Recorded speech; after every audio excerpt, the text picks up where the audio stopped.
Living in an increasingly interdependent world, international relations is important for us to understand deeper how the world works and the global issues that result from it.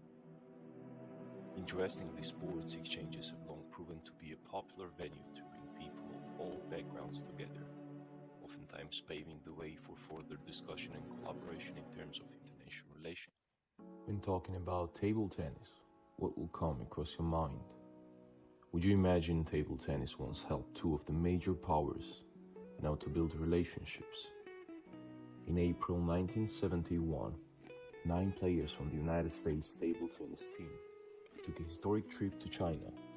By their own admission, they saw the invitation as an opportunity to study the skills of their superior Chinese rivals.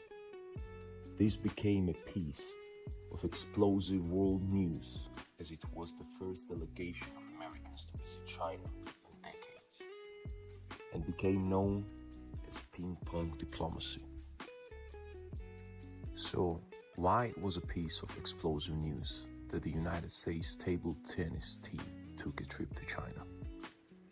Let's talk about some historic background now. The world was divided into two camps during the Cold War after World War II. The Western Bloc was led by the United States, generally liberal democratic, and the Eastern Bloc was led by the Soviet Union and its Communist Party. The confrontation of the two ideologies made the US and China have no diplomatic relation since the establishment of the People's Republic of China in 1949 by the China Communist Party. The US even perceived China was more dangerous than USSR, while later in the Vietnam War, where China was supporting the North against the US. However, over the years, both China and the US saw benefits in opening a dialogue with each other. China was looking after to build closer relations with the United States due to the tension with the United States sought to start breaking the ice with China to increase its leverage vis-a-vis the Soviet Union. When the two countries, in searching for an excuse to build and normalize their relationship, an unexpected opportunity was presented at the 31st World Table Tennis Championship in Nagoya, Japan, in 1971. American player Glenn Collin had missed his bus following practice and boarded the Chinese team's bus. On the bus, Chinese player Zhuang Zedong offered him a depiction of the Huangshan Mountains on a piece of silk cloth. And Colin, a self-described hippie, returned the gesture the following day by giving Zhuang a t-shirt emblazoned with a piece of symbol and the Beatles' lyric, "Let It Be."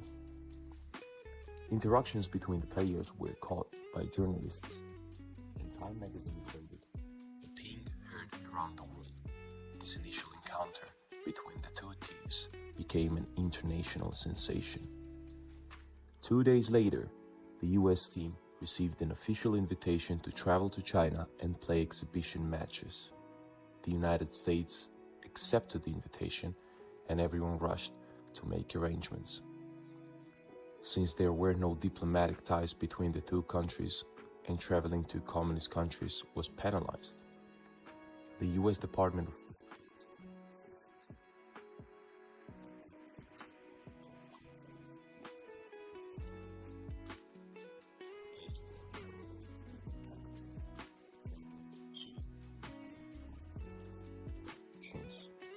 the listed countries, the officials simply took a black marker and carefully crossed out China.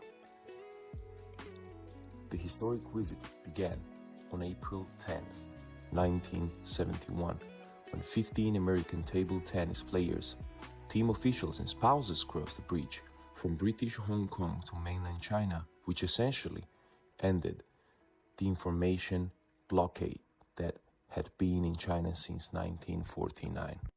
Once in China, the team traveled by plane and train to Beijing, Shanghai, and Tianjin, and played friendship matches under the slogan "Friendship first and competition second." during their trip on April 14th when the team met with Chinese Premier Zhu Enlai. US President Richard Nixon announced that the US was easing its travel bans and trade embargoes against China. The ripple effects of ping-pong diplomacy continued. In 1917 too, President Nixon was the first American president to visit China. President Nixon has said that the Chinese leaders he met during the trip seemed to take particular delight in reminding me that an exchange of ping-pong teams had initiated a breakthrough in our relationship. We will now incorporate the constructivist of international relations theory to look at ping-pong diplomacy and how it changes the relations between China and the United States.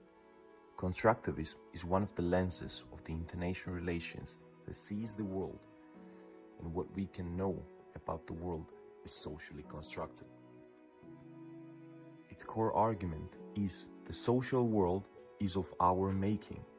Actors such as nation-states, leaders, and individuals continually shape and reshape relations through their actions and interactions. Scholar Alexander Wendt offers an exceptional statement that demonstrates the socially constructed world by explaining 500 British nuclear weapons are less threatening to the United States than 5 North Korean nuclear weapons. Here, the threat is not caused by the material structure of the nuclear weapons, but by the ideational meaning that is associated with them.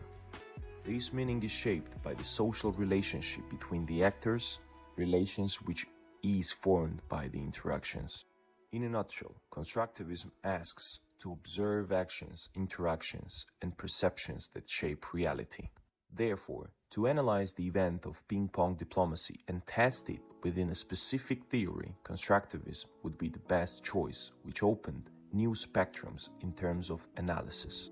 Since social interactions between state actors are essential in analysis, we can see that ping-pong diplomacy was an event that gave the US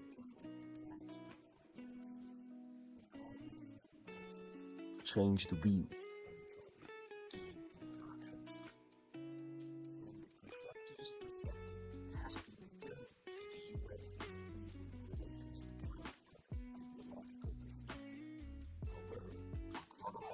China perceived the US policy as a part of bilateral interactions. In the 1950s, China perceived US as an enemy, and that is why all the attempts to communicate with China from the side of the United States was a failure. If we believe table tennis player Zhuang's words, the US was strategically misjudging China. At the same time, the US failed to respect the interests and core principles of China. And that is why some leaders of China were particularly mad at the US positions about Taiwan. Despite the tension between the two countries, it was in their best interest to develop a better relationship. The friendly interactions between American table tennis player Glenn Cowan and Zhuang Zedong sparkled a foundation to allow the two powers to finally settle in terms of relations, with the following visit of Nixon to China in 1972. After the friendship first matches and Nixon's visit to China, both sides understood and started to respect the principles and core concerns of each other. We even saw how Nixon settled the issue of the burden between cultures, where he outlined that Taiwan was just a small piece of a larger puzzle. It should not fully demolish the relations built between the two countries. Although the normalization of the two countries' relations wouldn't happen without the interaction between the two players and the ping-pong diplomacy, there are still grievances between China and the United States today. For the US disdains that China doesn't respect human rights and democracy, to what the response of the Chinese officials was that foreigners should not judge China based on their country's culture, and moreover, they should respect China's distinctive culture.